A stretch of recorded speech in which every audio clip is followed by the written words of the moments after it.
Recently, the FCC took another swing at what's loosely called net neutrality.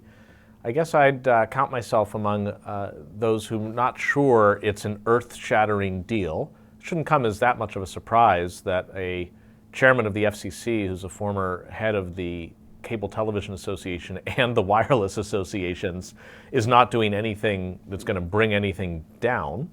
I guess what's most notable about the rules as they're coming down again is they're applying to wireless. That had been left off the table by rules that were in place from 2010 to 2014. But I suspect that most internet service providers can live within these rules. The long-term question is going to be, to what extent do internet service providers feel they need to earn money through something other than cash and carry delivery of what we think of as generic broadband? You know, we're just going to give you good bandwidth, you're going to pay for it, have fun out there, is the internet service provider of the traditional vein.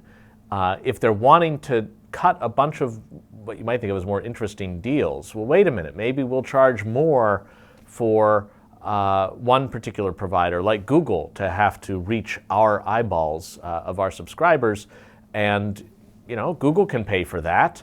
And maybe, this is the ideal case for this kind of argument that net neutrality doesn't allow, maybe it'll even turn out that we can offer free internet access to people. They'll pay nothing per month because it'll get paid for, subsidized on the other side, as the Googles of the world pay to beat a path to the door of our subscribers.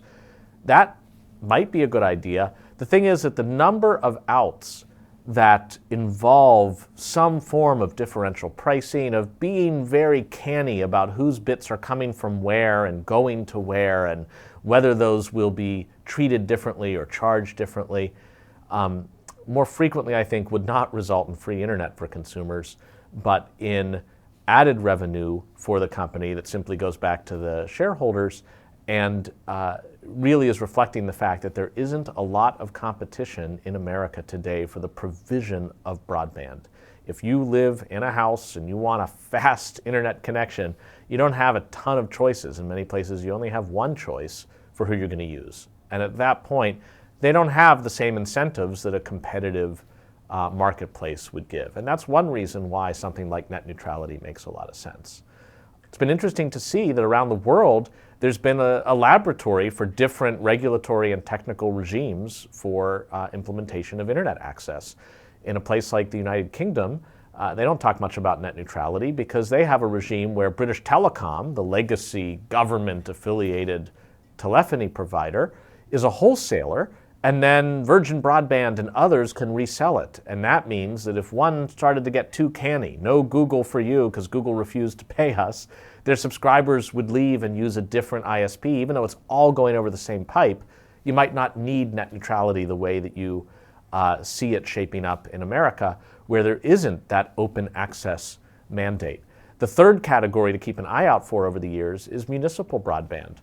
Should it be that, just like governments provide roads and fill or don't fill potholes in them, that municipalities might choose to offer fiber to each home, you pay them a flat fee, and that's the end of the story.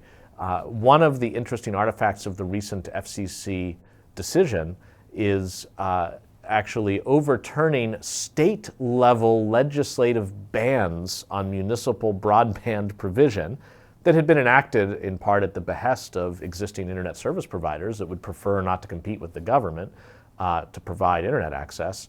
And we will see now maybe a couple cities in which the municipalities will have a chance to offer it as well. And I'm curious to see where that leads.